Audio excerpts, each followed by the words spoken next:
ባቢ እንግዲህ ከባድ እርምጃ ወሰደ። ካሁን በኋላ ከቻልክ ከመንገዴ ላይ ዞር በልልኝ። ልገልህ ነው የምፈልገው። ካሁን በኋላ አንተ አባቴን ገለህ በነፃ መቀመጥ አትችልም። ስለዚህ እስከ ዛሬ ጀምሮ ስልኬ ላይም ሆነ ምንም እንዳትደውለኝ። ከቻልክ ዞር በልልኝ እባክህን ባቢዬ፣ እባክህ ከጽናት እንዳትለይ። አልፈልጋትም፣ ምክንያቱም እሷም ያንተ ልጅ ስለሆነች። የአባቴ ገዳይ ልጅ መፍቀር አልችልም። ከዚህ በኋላ ጽናት የምትባል በህይወቴ ውስጥ የለችም። እባክህ ልለምንህ፣ እባክህ ጋሽ ግርማ፣ እኔም በጸባይ ልለምንህ። ከቻልክ ከዛሬ ጀምሮ እስልኬ ላይ እንዳትደውልብኝ በቃ እባክህን አለው። ከዛም እሺ ብሎ ግርማ ስልኩን ዘጋ። የብሌን እናት ደግሞ ራሄልን አስፈራራቻት። ራሄል ከቤት ውስጥ መውጣት ትችያለሽ፣ ካሁን በኋላ ራስሽን ችለሽ የምትከፊ ከሆነ ከፍለሽ መቀመጥ ትችያለሽ፣ አለያ ካሁን በኋላ እኔ የቤት ኪራይ አልከፍልልሽም አለቻት። ከዛም የብሌን እናት አንድ አማራጭ ይዛ መጣች። ቢሮዋ ድረስ ሄዳ ደህና ነሽ የኔ ልጅ? ደህና ነኝ። ወይዘሮ ሮማን እንዴት መጣሽ? ስሚኝማ፣ ዛሬ ልነግርሽ የመጣሁት ነገር በህይወትሽ የምትፈርጅበት ነው። ምን? አዎ፣ የአንድ ወር የቤቱን ኪራይ ካልከፈልሽ መቼም እርግጠኛ ነኝ የአቶ ተስፋዬ ገዳይ ማን እንደሆነ አይጠፋሽም። ግርማ እንደሆነ በነፃ ተፈቷል። ምክንያቱም እሱ ገዳይ አይደለም ተብሏል። እና ማን ሊሆን ይችላል? እሱንማ አንቺ ራስሽ ታውቂዋለሽ። እናም ዛሬ የመጣሁት ይሄን ልልሽ ነው። የቤቱን ኪራይ ካልከፈልሽ በህይወትሽ ላይ ፈረጂ ብላ አስፈራርታት ሄደች። አሀ ወይዘሮ ሮማን እያስፈራራሽኝ ነው ብላ ብቻዋን መሳቅ ጀመረች። ሮቤል ደግሞ ጽናትንና ብሌንን እንዲያለያያቸው ነበር አጣልቶ። ነገር ግን እሱ በብሌን ፍቅር ወደቀ። እንኳን ሊያለያያቸው ጭራሽ እሱ በፍቅሯ ተንከራተተ።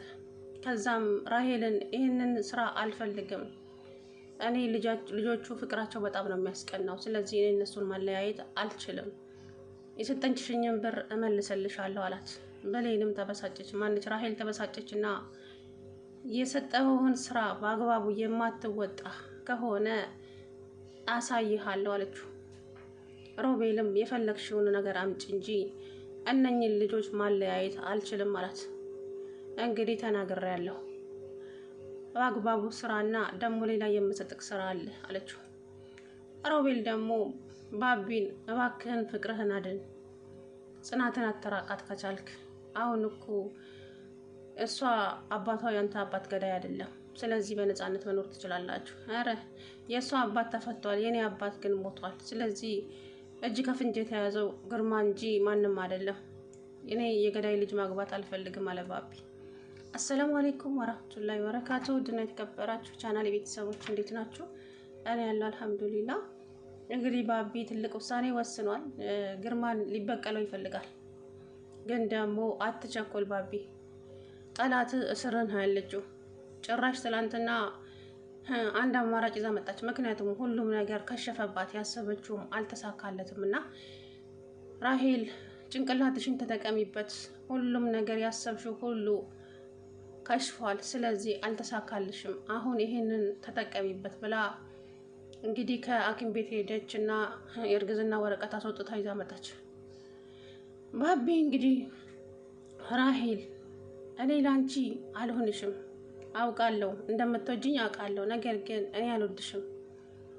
እኔ የማፈቅረው ጽናትን ነው፣ ግን ደግሞ እኔና ጽናትን አንድ ላይ የማያደርገን ነገር ተፈጥሯል። ቢሆንም መቼም ይሁን መቼም ሁሌም አፈቅራታለሁ። ግን አንቺ ከዛሬ ጀምሮ አጠገቢ እንዳትደርሺ ባብዬ። እኔ ከአንተ ጋር ብቻ መሆን ነው የምፈልገው፣ ሌላ ምንም አልፈልግም። ለምንድን ነው የማትረዳኝ? ቆይ ጽናት የምትባል ሰው ትቅርብህ፣ አትሆንህም አለችው። እሱን አንቺ አትነግሪኝም። ጽናትም ሆንሽ አንቺ አጠገቢ እንዳትደርሱ። እሷም የአባቴ ገዳይ ልጅ ናት። አንቺም ደግሞ በቃ ድሮ ታፈቅሪኝ ነበረ፣ አሁን ደግሞ አታፈቅሪኝም። የእውነት እኔ አፈቅርሃለሁ ባብዬ፣ የምሬ ነው። ለምንድን ነው ማትረዳኝ ምናምን አለች። ከዛም ጥሏት ሄደ። ከዛም ሳቀችና እሰራልሃለሁ፣ የኔና ያንተ የዛሬ ነው መጨረሻው። እኔ እንደውም የሆነ ነገር ልታደርገው ነው ብዬ ነበር። እንግዲህ እናያለን። እኔን ገለሽ ከሬሳዬ ጋራ የምትኖሪ ከሆነ ይቻላል። በህይወት እያለው ግን ከኔ ጋር መኖር እንዳታስቢው አላት። ከዛም ይሄንን ስላሰበች ወረቀት ይዛ መጣችና ወረቀቱን ሰጠችውና ወረቀቱን ሳይ እንግዲህ ባቢ እየነገጠ አርግዛለች። በሆዴ ውስጥ ያለው ያንተ ልጅ ነው አለች። የብሌን እናት ደግሞ ወይዘሮ ሮማን አቶ ግርማን ጥምድ አድርጋ ይዘዋለች። ምን አድርግ እንደምትለው ታይ። የብሌን እናት የምታፍሪበትን ነገር ግን አታድርጊ። እውነቱን ስናገር ማለት ነው ሁሉም ነገር በቅርቡ ይስተካከላል። ግርማም ወደ ንብረቱ ይመለሳል። አንቺ ግን ወይ ከራሄል አልሆንሽ ወይ ከነጽናት አልሆንሽ መሀል ላይ ነው ወድቀሽ የምትቀሪው። እመኝኝ ማለት ነው ወይዘሮ ሮማን። አንዳንዴም እንደ ትልቅ ሰው አስቢ። ለገንዘብ ብለሽ ወዲያ ወዲያ አትበይ እንደቀላሽ በሬ። እንዴ የእውነት በጣም ስታናድድች ሴትዮ። ፈጣሪ እች ሴትዮ ደግሞ የምትሰራበት ፊልም ሁሉ በጣም የሚያስጠላ ነው። እናም እንግዲህ አቶ ግርማን አንተ ግን በነፃነት እንዴት ተለቀቅ? አቶ ተስፋዬን እኮ የገደልከው አንተ ነህ። ለዛውም እጅ ከፍንጅ ተይዘ በነፃ ደግሞ በዋስ ተለቀት እንዳለቀቃለህ እንዴ? ነገ ጠዋት እኮ ተሳስተን ነው ብለው ሊያስሩህ ይችላሉ። እንደዚህማ አትመጻደቅ። አንቺ ወይዘሮ ሮማን እንደው ግን ምን አድርጌሽ ነው እንደዚህ ጥምድ ያደረግሽ? ምክንያቱም በህይወት የተጫወትክብኝ ገረድህ አድርገህ ነው ያኖርከኝ። ታፈቅረው ነበረ ድሮ ማለት ነው። ሴትዮ ታፈቅረዋለች። ገብቷቸዋል። የጽናትነት ከሞተች በፊት በኋላ እሱ ከትዝታ ጋር ሳይኖር በፊት ታፈቅረው ነበረ መሰለኝ። ያ ነው እንግዲህ ችግር ያመጣው። እሱ ደግሞ ምንም አይነት እንደ እህቱ እንደዛ እንደ ቤተሰብ ነው የሚያት፣ ብሌንንም እንደ ልጁ እና ያኔ ሀብት ንብረት ባለው ጊዜ ምንም ነገር አላጎደለባቸው። የእውነት ቀን ሲጥል ግን ከእጃቸው የበላው ሰው ሁሉ ይክዳቸዋል። በእውነት ውሻ እንኳን እኮ አይረሳም ውለታን። የምሬን ነው የምላችሁ። የሰው ልጅ ግን እንደዚህ በዚህ ኧረ እንደው በጣም ነው ያስጠላችኝ ይህ ብሌን እናት። የእውነት እንግዲህ ትላንትና አቶ ግርማ በጣም ታባዬ ተዋት፣ ግን እማዬ ምን እንደዚህ እንዳደረጋት አላውቅም አለች ማለት ነው። እንግዲህ ራሄል ቤታቸው መጣች። አቶ ግርማ እንዴት ነህ? ደህና ነኝ የኔ ልጅ እግዚአብሔር ይመስገን ተሽሎኛል አሁን አላት። ከዛም እሱ ነው የሚፈለገው፣ በጣም ደስ ይላል። ምን ልትሆኚ መጣሽ አለች ጽናት። እንዴ ኧረ አይባልም፣ እንግዳ ቤታቸው ሲመጣ እንደዚህ ነው የሚባለው። ቆይ ስርዓት የለም እንዴ? ምን ስርዓት ያውቃሉ ብለሽ ነው የኔ ልጅ አለች ብሌን እናት። አቶ ግርማ እንግዲህ አይዞክ፣ ደጋሚው ልትታሰር ትችላለህ።